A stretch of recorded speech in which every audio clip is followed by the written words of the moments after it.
Welcome back to the channel. My name is Sarah, and in today's video, we're gonna talk about whether I actually like romance or not. I'm pretty sure I do, but boy did I have a hard time trying to read it recently.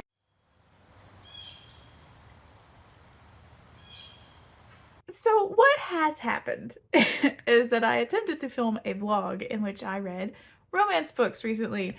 Just wanted to do a fun romance vlog, and you know what? It was fun until I lost the footage. And then it was not fun anymore. So part of the footage just disappeared into the ethernet of, or the, wherever. It disappeared. I don't know.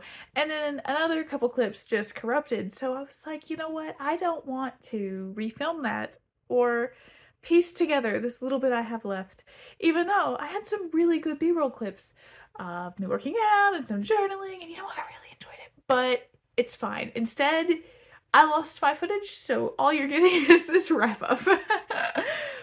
I will also say there's a lot of DNFs in this stack. I didn't have fun in the first part of the vlog. I really struggled, honestly. And I really nailed down a few things about me and my reading taste with romance books. We will talk about those. So I'm just gonna go ahead and see if I can recap real quick all the DNFs that I have, because there was at least 3, and get those out of the way. So at the top of the DNF list, and the most disappointing one for me, I think, is Leviathan Song by Elsie Winters. I got 70% of the way through that book. I almost never DNF at that point. Like I honestly never DNF past 50%. If I don't like a book at 50%, I'm not reading anymore. But I got to 70% and I DNF'd. A few reasons. This is where I began to realize just how much I hate single point of view romance books. I really don't like them. And the plot in this one was not what I thought it was going to be, and in fact it went wildly off into left field there at the 70% mark with some strange mythical creature, and I was just so fed up. I was dreading picking the book up.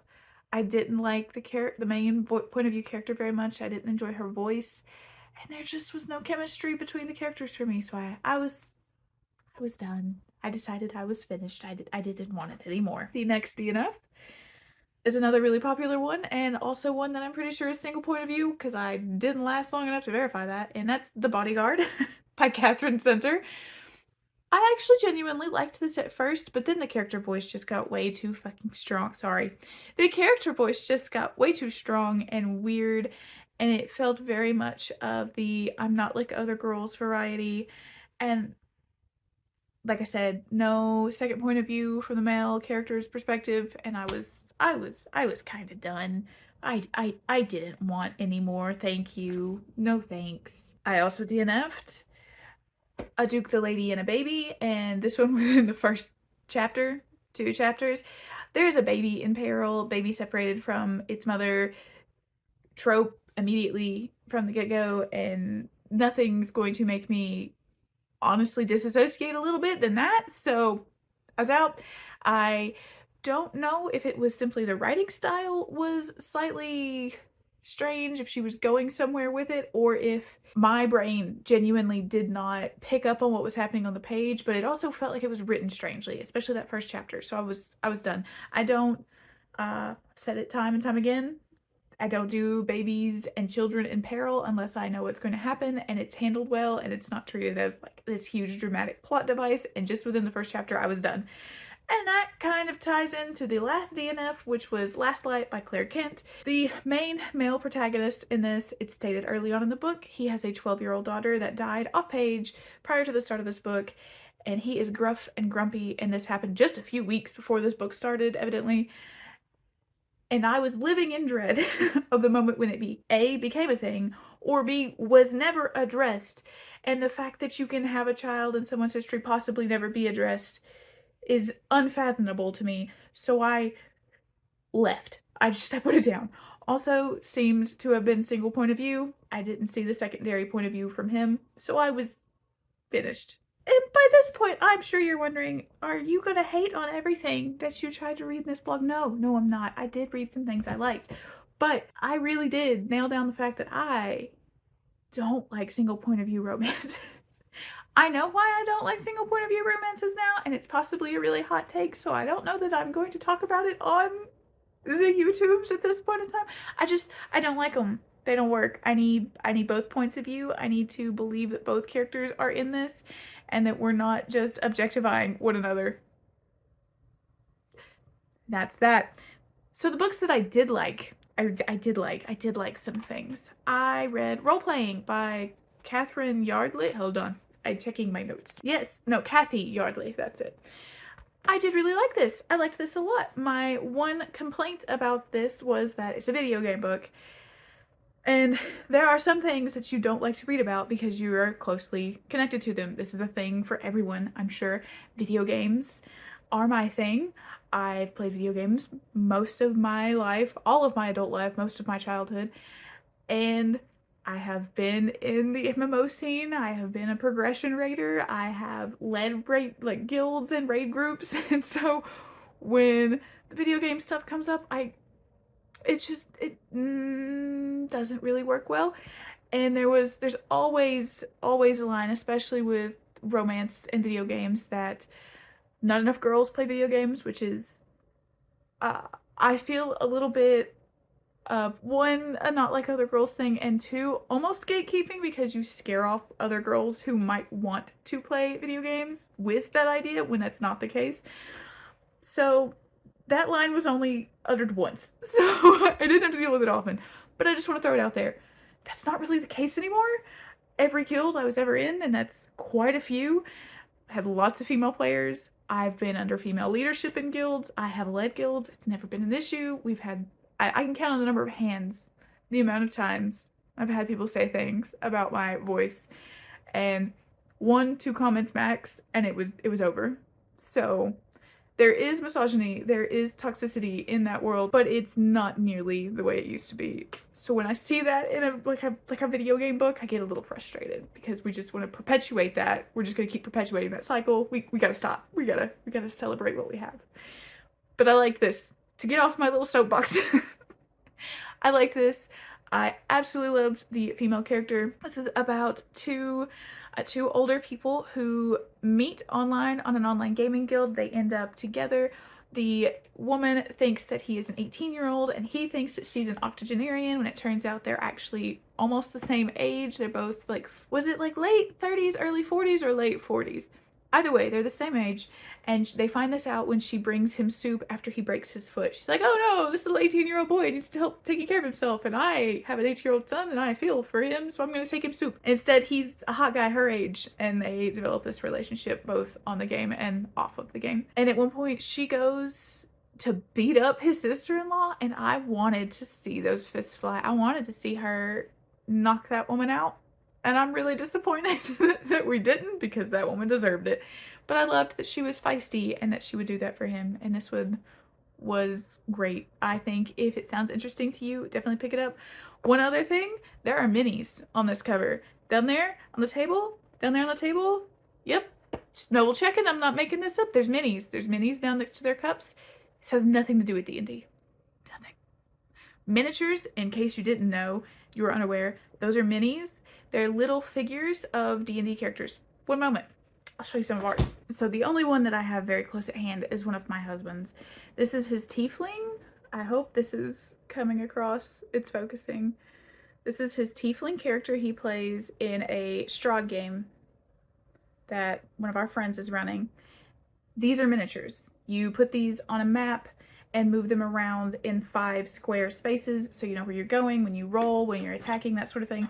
And those things on that cover look like minis. They're not. There's no D&D in this. There is only MMOs. It is a video game book. So just be aware. I know I had at least 1 or 2 people comment on my reviews, my Instagram and stuff, saying, oh no, I thought this was going to have D&D in it because of the miniatures. It does not. The next book that I did manage to read and enjoy was One Night, One Bite, and this was by Drea Anderson. Loved this. I loved this. This was the fantastic vampire paranormal romance that I have been looking for a long time. I really want more in this world. I believe Robin or Heather, somebody mentioned that she is planning on writing more in this world, but she is finishing up her other story collection, her other series, and frankly I'll probably pick that other series up until she gets back to this one. This is about a vampire and a woman. The woman has a magical secret identity and they meet, and it's a fated mates kind of instant connection, and it's just a fairly low angst story about them coming together, making a relationship, and her seeing the inner workings of his, I don't know that you call him a coven. I don't know if the words they use for coterie is the word I would use for it, but that's from World of Darkness, so I don't know if it counts here, but his society. Again, really short, really fun. Highly recommend if you want a like spicy short and a paranormal vampire romance. I also read Eden by, oh, I just lost her name. It was here. It was here. I had it in my head. Why? Lily Mayne. Lily Mayne by Lily Mayne. And I liked this one. I liked this one better than I liked the first one. There was less repetition in this, and it was solid. I will probably pick up the next one just because I did like this one so much. I'm very intrigued because I think there was a character that shows up briefly in the prison that might come back later. We'll see. This is the second in the Monstrous series. Most of these, if not all of them, are male-male romances, and this is set in a world in which monsters appeared mostly within the central United States in this area. I don't know if they're in the rest of the world. So humanity has kind of been pushed out to the borders, and the US government, of course, shoot first, ask questions later, and the interior has become basically Badlands, Monsterlands. That's where the monsters dwell, and the army just keeps sending bodies trying to capture and or kill these monsters. And these stories all focus in and around, so far, military men who turn, find out the truth of what's going on, and fall in love with another character, another monster of types within this area. Eden is a very tall purple guy, and the Hunter, the human in this relationship, is a somewhat dedicated military man. And that was my one big complaint with this, is that Hunter he felt kind of stupid at times, because all he kept thinking was, I'm just gonna go back. I'm just gonna go back to the army. Yeah, I'm just gonna go back after everything I've seen, after they tried to kill us, after I went to that prison and they were orchestrating things. I'm gonna go back. And I was like, bro. Eventually, he comes to his senses. Weird, not in the way I wanted him to, but he does come to his senses, and it ends with a happily ever after, happily for now. They're together, he doesn't go back. That's what matters. And like I said, we'll continue on with the series at some point. I know Robin has DNF'd it though, so I don't know if I'm a little scared. I'm a little worried about the series in the long run. I know the books get really long. Her writing is getting better. One of my biggest complaints about book one was the repetition. It drove me nuts. This one was much better, and I am interested to see how her writing improves. So we will see. My favorite thing that I read was Mother's Day In by Lee Jiko. This is another of her Hollow Night novellas, and this one is the Mother's Day holiday. A woman books a spa day at a local, there's a cat, sorry, at a local bed and breakfast, and there she ends up crossing paths with a man who was a swimming teacher / lifeguard for her daughter at the local pool. He's 10 years at least younger than her, I believe. She's a divorcee, and it was just, I really enjoyed it. He was obsessed with her. He had been in love with her for years, and he has gone out of his way to set up this whole thing so he could talk to her and finally, make a connection with her. There's the cat. You can see her. So I enjoyed this. It was very good. This is my favorite Hollow Night so far. There's a few I haven't read, so take that with a grain of salt. If you're a big fan of the series, I haven't read all of them, but this one was the best one for me so far. Really, really enjoyed it. I ate that up. And the last thing that I read for this attempted vlog was Puckshy by Tegan Hunter, and this is the first book in the Carolina Comet series that everybody loves so much. I said, you know what? I am starting to question if I really enjoy romance at all, so I picked this up, and it was so much fun. So much fun. This is...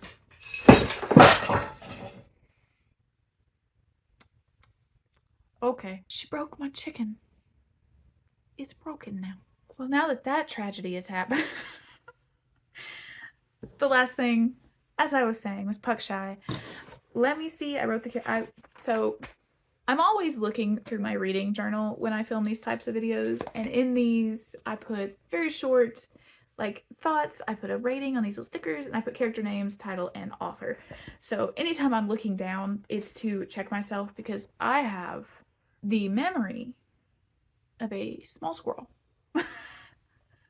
All this stuff I do remember, but I tend to get things mixed up and turned around in my head. So I like to keep it thing straight here. And I conveniently forgot to write down the female character's name in Puck Shy, but the main character's name is Colin. Okay, it's Harper. I had to look it up. So Colin and Harper. Harper nearly runs over Colin one night when his car breaks down on the side of the road, and she gives him a ride back to town against her better judgment. When they're there, they don't exchange contact information, and then he finds her later on a dating app his buddy sets up for him because he is having a very hard year, and his buddy is convinced all he needs to do is go on some dates and get laid and feel better. He sees Harper, he recognizes her, so he asks her out, but he doesn't tell her who he is because she's got some hang-ups about sports and hockey, that sort of thing.